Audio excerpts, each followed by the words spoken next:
제목을 한번 같이 읽겠습니다. 조금 깁니다. 함께 읽겠습니다. 시작. 패배감과 무력감 그리고 죄책감을 이기게 하시는 사랑. 코로나19 시기에 OECD가 세상에서 제일 잘 사는 나라들 대상으로 조사를 해봤더니 한국은 OECD 기간 중에 코로나 기간 중에 10명 중에 4명이 우울감을 느꼈다라고 답을 했다고 합니다. 코로나가 전 세계적으로 같은 기간에 덮쳤으니까 아마도 동일한 환경 속에서 조사한 것이겠죠. 우리 대한민국은 1등을 좋아하는 나라잖아요. 그 우울감에서 1등을 했다는 거예요. 여러분, 인터넷에서 그 우울감에 대한 자료를 찾아보면 미국의 유명한 심리 연구가가 이 대한민국을 정의할 때 유교와 자본주의의 단점이 극대화된 우울한 사회다라고 진단을 하는 것을 찾아볼 수가 있습니다. 기회가 있을 때 다음번에 그것에 대한 구체적인 얘기들을 나누기로 하고요. 그런데 문제는 신자들도 여기에 예외가 아니라 하는 것입니다. 사랑하는 성도님들, 혹 지금 이 자리에 어떤 패배감의 고통 속에 이 자리에 앉아 계신 분은 없으십니까? 세상 속에서 그리스도인으로서 너무 무력하다라는 무력감에 힘든 시간을 보내고 계신 분들은 없으십니까? 혹 죄책감 가운데 무기력해진 분들은 없으십니까? 부족한 한 죄인, 인간으로서 이 귀한 목회의 사명을 감당하며 산다는 것은 사실은 이런 패배감과 무력감과 죄책감을 가장 많이 느낄 수 있는 자리입니다. 특별히 제가 교회에 유익이 되지 않는다라고 느껴질 때, 사랑하는 내 지체들에게 선한 영향력을 끼치지 못한다라고 느껴질 때, 특별히 저의 실수나 부족을 통해서 내 지체들에게 상처를 줄 때, 이 패배감과 무력감과 이 죄책감이 저를 사로잡는 것을 지난 20여 년의 목회 가운데 경험하였습니다. 그때마다 제 속에서 이런 소리가 들립니다. 아이고, 성권아, 니는 목회자로 자격 없다. 니는 사과 장수나 하러 가라. 라는 메시지가 들립니다. 그렇다고 오해하지 마십시오. 제가 사과 장사를 비하하는 건 아닙니다. 너무 귀한 일이죠. 그런데 그건 물건만 팔면 되는 일이잖아요. 한 사람의 영혼을 만지는 이 일을 하는 자로서 자기의 부족함을 느낄 때 이 패배감과 무력감과 죄책감이 듭니다. 어디 목사만의 문제겠습니까? 내가 참 그리스도인으로서 이 땅에 바로 살아가려고 몸부림치는 우리 모두는 아마 세상 속에서 어느 순간 어느 때에 패배감과 무력감과 죄책감에 사로잡힐 때가 있을 것입니다. 오늘 본문의 제자들이 그러한 것 같습니다. 그리고 그 본문의 제자들을 예수님이 기적으로 만나주시고 예수님의 사랑을 그들에게 표현해 주십니다. 그를 통해서 그들을 치유하시고 그들에게 다시 사명을 맡겨주십니다. 오늘 본문에 이 핵심 단어 3가지 이제 아시겠죠? 첫 번째는요, 제목이 뭐였다고요? 패배감. 두 번째는요, 무력감. 세 번째는요, 죄책감. 제가 이 부정적인 감정을 본문 속에서 뽑아낸 두 단어와 한 표현이 있습니다. 첫 번째 단어는 디베라 호수라는 단어입니다. 두 번째 표현은 나는 고기 잡으러 가노라라는 베드로의 표현입니다. 그리고 세 번째 단어는 오늘 본문 우리가 읽지는 않았지만 숯불이라는 이어져 나오는 단어입니다. 오늘 본문은 아주 무거운 분위기를 느끼게 합니다. 방금 말씀드린 그 단어를 통해서, 그 표현을 통해서 그들이 어떤 감정을 느끼고 있는지가 느껴집니다. 도마 한 사람을 위해서 두 번째 부활의 주님이 나타나신 것처럼 어쩌면 오늘 본문은 베드로 한 사람, 그리고 베드로를 대표하여서 베드로와 동일한 감정을 느끼고 있는 제자들을 위해서 세 번째 나타나신 주님의 이야기입니다. 소원합니다. 이 부활의 주님을 오늘 이 예배 가운데 여러분 한 사람을 위해서 말씀해 주시는 그 주님을 만나시기를 주님의 이름으로 축원합니다. 그 후에 라는 말로 오늘 본문이 시작됩니다. 1절, 2절 말씀 함께 읽겠습니다. 시작. 그 후에 예수께서 디베랴 호수에서 또 제자들에게 자기를 나타내셨으니 나타내신 일은 이러하니라. 시몬 베드로와 디두모라 하는 도마와 갈릴리 가나 사람 나다나엘과 세베대의 아들들과 또 다른 제자 둘이 함께 있더니. 여러분, 디베랴 호수가 어딜까요? 갈릴리 호수입니다. 마태, 마가, 누가는 그 복음서에서 갈릴리 호수라고 표현한 이 호수를 왜 요한은 굳이 디베랴 호수라고 표현하고 있는 걸까요? 이 디베랴 호수라고 불려지는 이유는 그 당시 갈릴리 지역을 다스리던 헤롯 안디바라는 분봉왕이 당시 로마 황제였던 디베료라는 황제에게 잘 보이기 위해서 디베랴라는 도시를, 해양 도시를 아주 멋지게 건설합니다. 그리고 그것을 갈릴리의 수도로 삼습니다. 이 디베랴 호수라는 이 표현은 마치 우리나라에 그 일제 잔재가 막 숨어 있듯이 로마가 그 땅을 다스린다라는 그 흔적들이 묻어 있는 단어입니다. 그런데 왜 요한은 굳이 이 표현을 쓰고 있는 것일까요? 두 번이나 예수님을, 부활의 주님을 만났으면서도 패배감 가운데 사로잡혀 있는 제자들의 모습을 우리에게 보여주는 것은 아닐까요? 그들은 예수님과 함께 있을 때 어떤 기대를 가졌습니까? 예수님이 왕이 되시면, 이 로마를 물리쳐 이 땅의 왕이 되시면 자신은 국무총리, 장관할 것이라는 기대감 가운데 예수님을 따랐던 그들입니다. 그것 가지고 대놓고 싸우기도 했던 그들입니다. 그런데 예수님이 부활하셨음에도 불구하고 로마의 기세는 여전히 기세등등하고 그들에게 변한 것은 아무것도 없습니다. 그 세상의 권세 앞에 패배감을 느낄 수밖에 없는 상황인 것이죠. 이 패배감의 분위기 속에서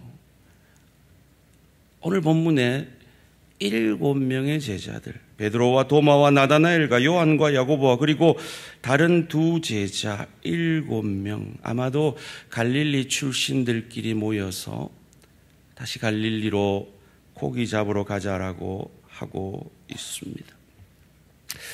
이 패배감 속에 있는 사람들은 위기의식을 느끼죠. 그래서 끼리끼리 모이게 됩니다. 우리밖에 없다. 우리를 도울 사람은 우리밖에 없다라고 그들끼리 모였는지도 모르겠습니다. 충분히 가능한 상상인 것이 그 초대교회, 성령 충만한 그 초대교회에서도 헬라파, 유대, 히브리파 그리스도인들로 나누어졌던 것으로 보아서 충분히 가능한 상상이라 여겨집니다. 사랑하는 성도님들, 교회 내에서 편가르기는 있을 수 없는 일입니다. 왜냐하면 편을 가른다는 것은 오늘 본문의 제자들처럼 패배감과 두려움 속에 있는 사람들이 하는 모습이기 때문입니다. 우리는 패배자가 아닙니다. 우리는 두려움 가운데 있는 자들이 아닙니다. 그러기에 우리는 결코 교회 안에서 편가르기는 할 수 없는 것입니다. 이 패배적 분위기 속에서 베드로가 한마디 던집니다. 3절 말씀 함께 읽겠습니다. 3절 시작.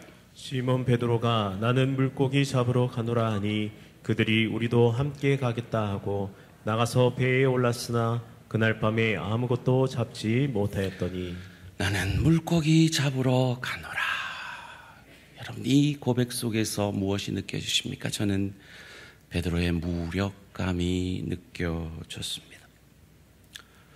사명을 잃어버린 베드로는 과거 그의 삶으로 돌아갑니다. 저는 이 장면에서 우리 선조들의 유명한 속담 두 개가 생각났습니다. 한번 따라해 보실래요?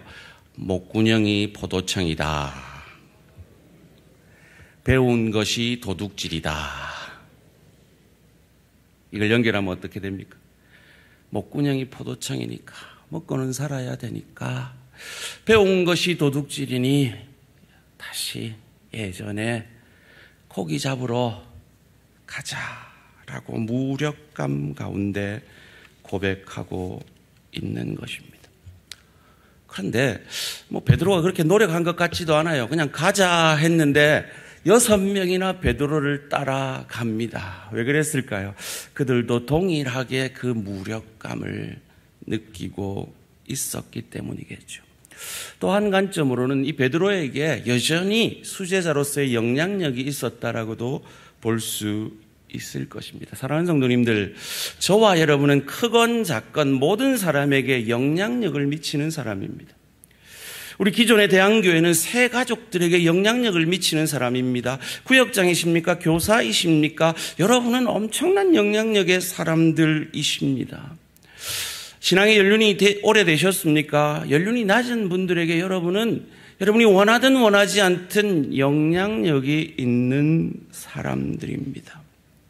그런데 오늘 제자들의 모습은, 이 베드로의 모습은 그 영향력을 잃어버린 무력한 모습입니다. 이 베드로가 가진 이 영향력을 가지고 자, 우리 지금이라도 기도하러 가자 그랬으면 이 나머지 6명이 베드로를 따라왔을 것 같아요. 예수님도 돌아가시기 전에 이 베드로가 가진 영향력을 이렇게 설명하셨거든요. 누가복음 22장 31절 32절에서 이렇게 말씀하십니다. 시몬아, 시몬아, 보라, 사단이 너희를 밀가부르듯 하려고 요구하였으나 그러나 내가 너를 위하여 내 믿음이 떨어지지 않기를 기도하였노니 너는 돌이킨 후에 넘어질 것이다. 그러나 넘어진 다음에 돌이킨 후에 내 형제를 굳게 하라. 선한 영향력을 미치라라고 미리 당부하셨던 것을 통해서 알 수 있습니다. 그런데 베드로는 그가 가진 영향력을 겨우 나는 고기 잡으러 가노라 라는 것으로 미칩니다. 왜 베드로가 이렇게 할까요? 저는 사역자로서 이 베드로의 마음이 참 10분 이해가 됩니다. 자기 자신에게 실망한 것이죠. 이 패배감과 무력감과 죄책감 속에서 나 같은 사람은 더 이상 사명자로서 자격이 없다라고 그는 생각했을 것입니다.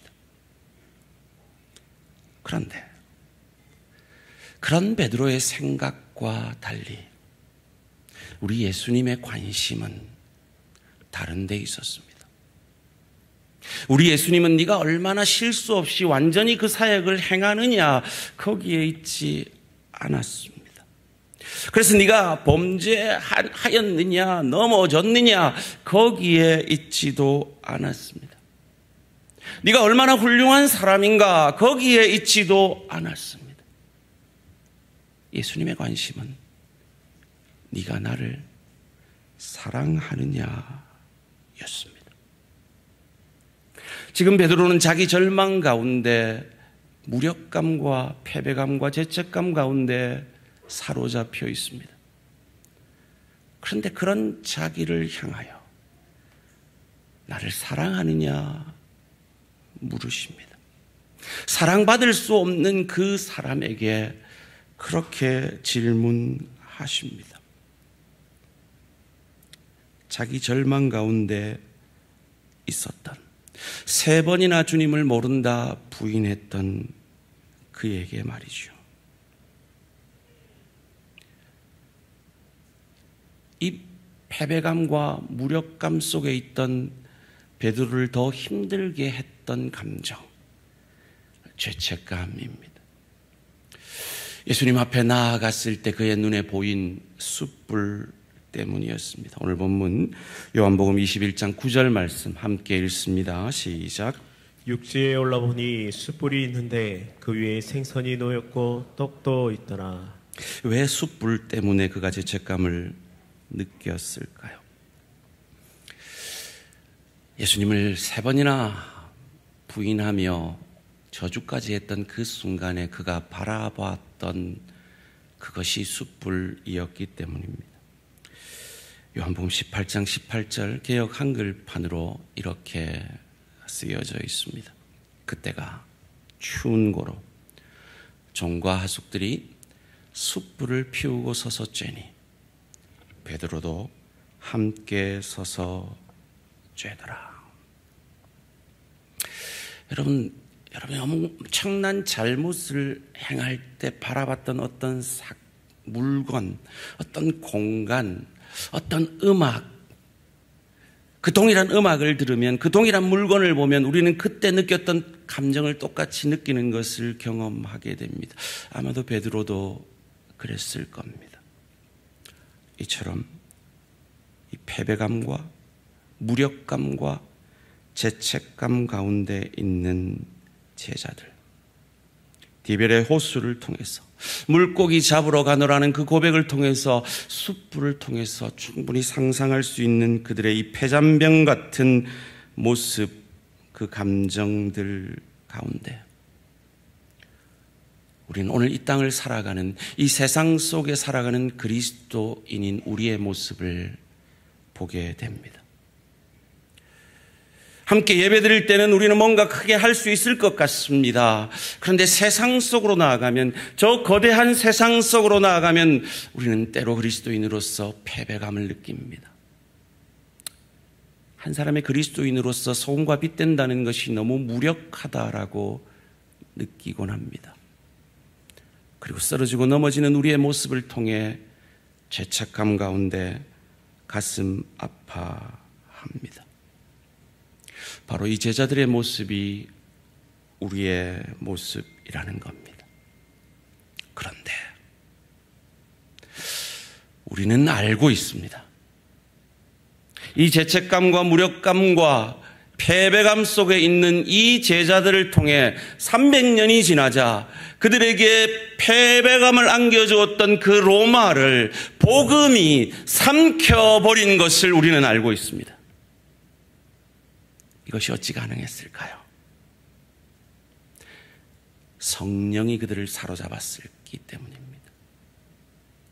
그리고 예수님의 기적과 그들을 향한 사랑이 그들을 그렇게 변화시킨 것입니다. 그렇다면 그 예수님의 기적과 그 예수님의 사랑이 저와 여러분들도 변화시킬 수 있을 줄 믿으시기를 주님의 이름으로 축원합니다.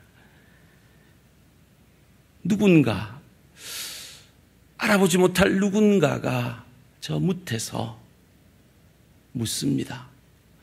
고기 좀 잡았습니까? 라고요.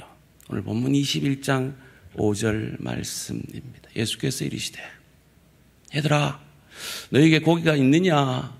대답하되 없나이다. 그의 또다시 소리가 들립니다. 오른쪽으로 그물을 던져보아라 라고요. 그러자 놀라운 일이 벌어집니다. 밤새 아무것도 얻지 못했던 그들에게 153마리나 되는 고기가 잡힌 것이죠. 6절 말씀 함께 읽겠습니다. 시작. 이르시되 그물을 배 오른편에 던지라 그리하면 잡으리라 하시니 이에 던졌더니 물고기가 많아 그물을 들 수 없더라. 이 놀라운 광경 앞에 요한이 외칩니다. 주님이시다 라고요.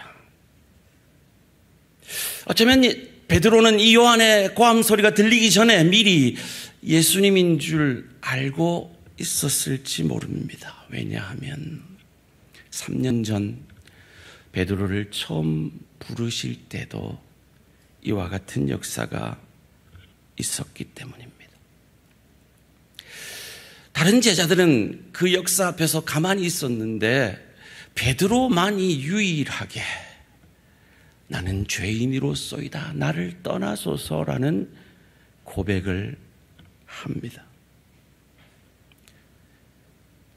그 예수님 앞에 신적 권능을 느끼고 자기의 초라한 죄인됨을 고백한 것이지요. 그렇습니다. 하나님의 거룩하심을 느낄 때 우리는 우리의 죄인됨을 고백하지 않을 수가 없는 것입니다.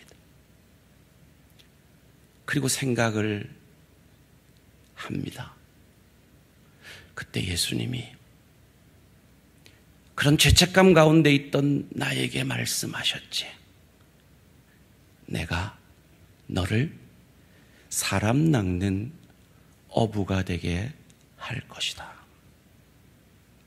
3년 전에 예수님이 그에게 맡기셨던 그 사명이 다시금 생각이 났을 것입니다.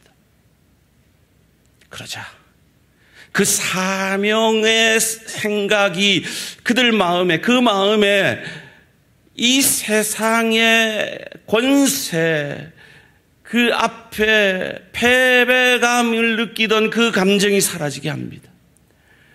그저 나는 먹고 살기 위해 고기 잡는 인생 살 수밖에 없구나라는 그 무력감이 사라지게 됩니다.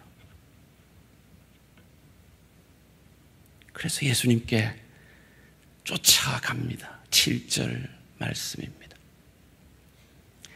예수께서 사랑하시는 그 제자가 베드로에게 이르되 주님이시라 하니 시몬 베드로가 벗고 있다가 주님이라 하는 말을 듣고 겉옷을 두른 후에 바다로 뛰어내리더라.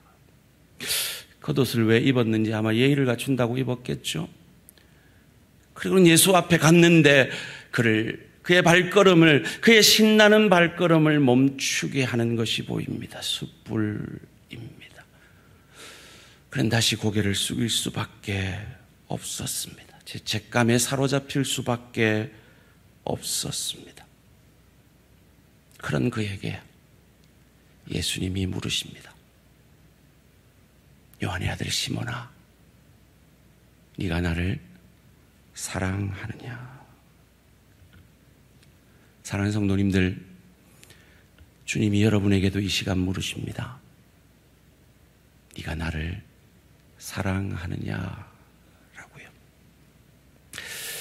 여러분, 이런 질문 누구한테 받아보셨습니까? 제가 방문하면 저를 너무 사랑스럽게 바라보는 식당 아줌마가 절대로 저한테 묻지 않는 질문입니다. 아래 윗집에 사는 우리 부교육자 사모님도 저한테 절대 이런 질문은 안 하십니다. 이 질문을 세상에서 제게 한 사람은 딱 한 사람밖에 없습니다. 제 아내입니다. 요즘은 안 하더라고요. 옛날에는 자주 하던데. 그 질문 속에 어떤 말이 담겨 있는 겁니까? 나는 당신을 사랑하는데 당신 나를 사랑하십니까? 라고 확인받고 싶으신 거죠. 제가 평소에 아내에 대한 존중감을 가지고 있다 보니까 높임말이 나옵니다. 막 싶으신 거죠. 뭐 이렇게. 예수님이 제자들에게 그 말을 하고 있는 겁니다. 나는 실패한 너희들을, 이 패배감과 무력감과 죄책감 가운데 있는 너희들을 여전히 사랑하는데 너는 나를 사랑하느냐라고 물으시는 겁니다. 무릎 앞에 베드로는 고백합니다. 내가 주님을 사랑하는지 주님이 아십니다라고요. 여러분, 이 고백은 그가 배신할 것을 예언했던 예수님 앞에 호언장담했던 그때와 너무 다른 모습 아닙니까? 다른 사람들은 나를 버릴지라도 나는 결코 당신을 버리지 않을 것입니다라는 그 자신만만함은 전혀 보이지 않습니다. 오히려 그의 마음을, 그의 부족한 마음을, 그의 연약한 마음을 주님께 의탁하고 있습니다. 주님이 아십니다라고요. 그 베드로에게 내 양을 먹이라, 내 양을 치라, 내 양을 먹이라 다시금 사명을 맡겨주십니다. 여러분, 이건 엄청난 겁니다. 제가 우리 대한가족의 담임 목사, 목자로서 우리 교회에 강사를 모실 때 아무나 모시지 않습니다. 정말 훌륭한 분들을 모시려고 노력합니다. 그렇다면 예수님이 가장 사랑하시는 그 양을 맡길 때 아무나한테 이 말을 하는 게 아닙니다. 이 사명을 맡기는 것은 예수님의 엄청난 신뢰와 사랑의 고백인 것입니다. 사랑하는 성도님들, 그 예수님이 그러한 마음으로 저와 여러분에게 직분과 사명을 맡기셨음을 믿으시기를 주님의 이름으로 축원합니다. 그것이 교회 안에서의 직분과 사명뿐만 아니라 여러분 가정에서 남편과 아내와 부모와 자녀로서의 사명, 일터에서 소금과 빗대라고 여러분에게 맡기신 그 일터에서의 사명도 동일하게 주님은 이러한 마음으로 저와 여러분에게 맡기신 것입니다. 왜 3번 물으셨을까요? 베드로가 3번 부인했기 때문이겠죠. 예수님의 배려입니다. 너의 그 패배감을, 너의 그 무력감을, 너의 그 죄책감을 버리라. 그런 너를 내가 여전히 사랑하고 신뢰하기 때문이다 라고 말씀해 주고 싶으신 거죠. 사랑하는 성도님들, 믿으십시오.